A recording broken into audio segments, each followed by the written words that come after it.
I think I just try to block all the bad things out. At my elementary school, we would have, Father's Day where you make something for your father, and I was always left out because I was the one that didn't have a dad and everybody else did, so I went home crying a lot. When did your stepdad come in the picture? I think I was in 7th grade. In the beginning, he was a very fun person, and then it just kind of got worse and worse and worse. He would use belts. One time I remember he had a pet store and he took the bag of money he had and he hit my brother across the face with it. He would send me my room without dinner. I would have to spend whole days in my room. He did inappropriate things to me. He took pictures that he shouldn't have.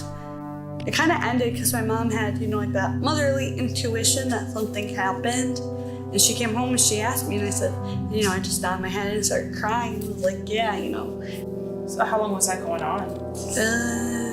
It was only a few months. So he went to jail for that, and then he actually ended up having cancer and died in jail. I started going to counseling, but it got to a point with me where I was just I don't want to talk to anybody. I kind of started shutting everybody out.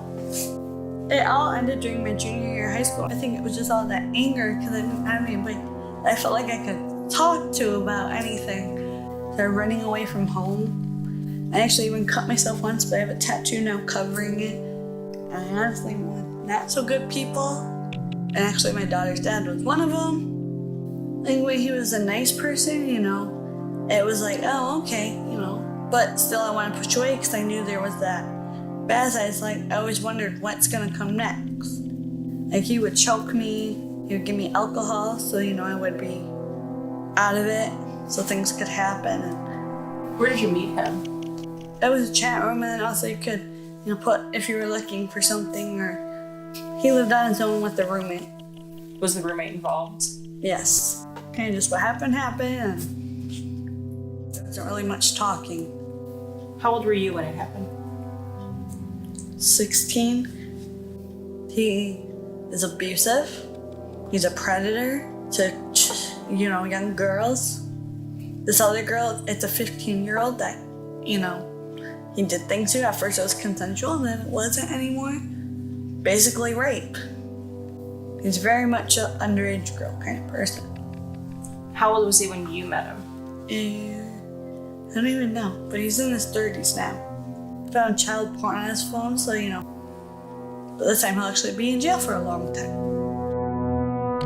How do traffickers kind of recruit? They look for that little bit of weakness, on their posts that they put online, on their Instagram accounts or whatever they're using. They look for that little something they might be lacking in their life, whether that's a parent or a father or friends, and they backfill all those empty places in their life, really know how to exploit that, and then it becomes a love relationship, a boyfriend-girlfriend relationship, and turns into you would do anything for me.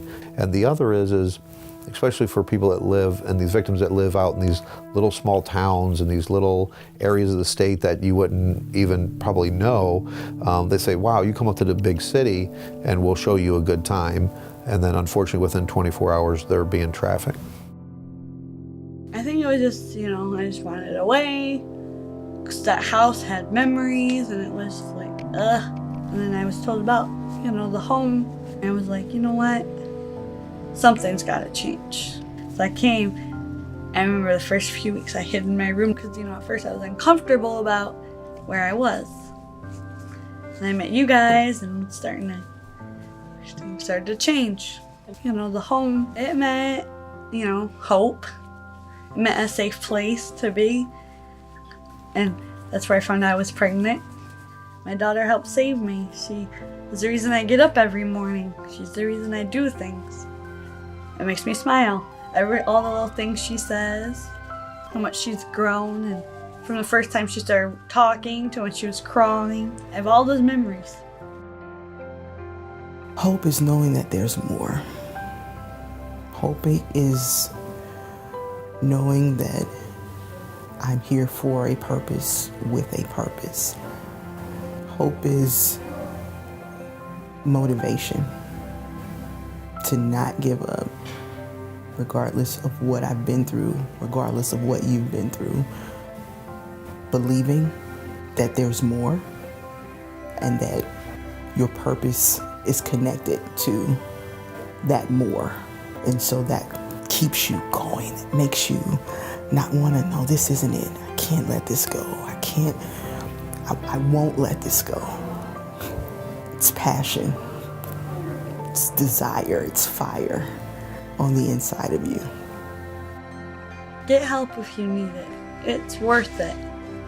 Even if you don't think so at first, like me, I didn't think at first, oh, this place is gonna help me.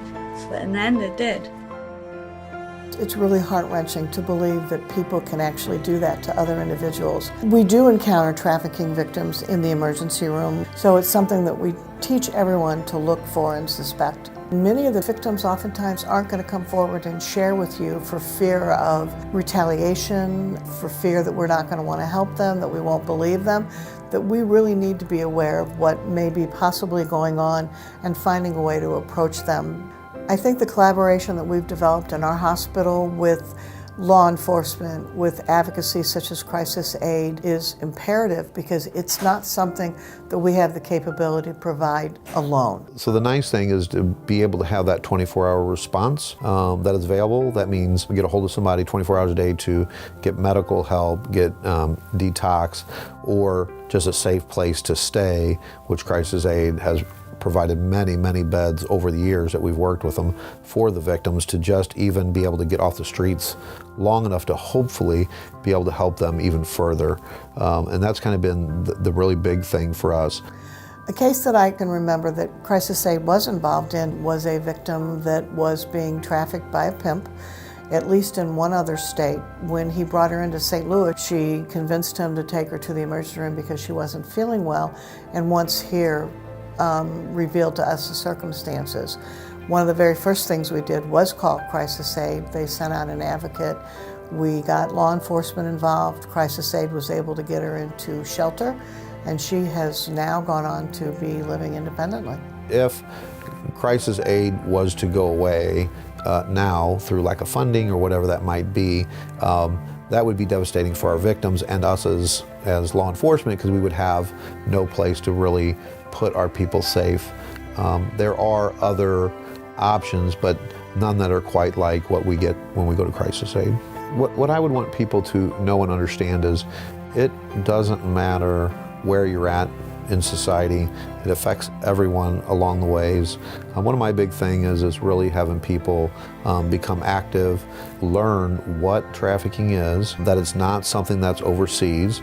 The victims that we deal with, probably 99% of them are right here in St. Louis County, in Jefferson County, in St. Charles County, that are being trafficked. It's not an overseas thing, and really getting that education piece in for the public as well to understand that this is something that can't be tolerated. Thank you, thank you, thank you. Thank you from the bottom of my heart. As a staff, we could not do what we do without you. You give us the resources, you give us the opportunity, you make it possible for these women to find safety and refuge and shelter. You give them opportunity to reconnect, and I think the biggest thing that we can do is give to someone else. And so you allow us to give away that love and on a day-to-day basis. I don't know anything else to say, but thank you. I mean, you can't take back 5 years ago, but if I could, I would not have said yes to my mom marrying him. And I think I've come a long way.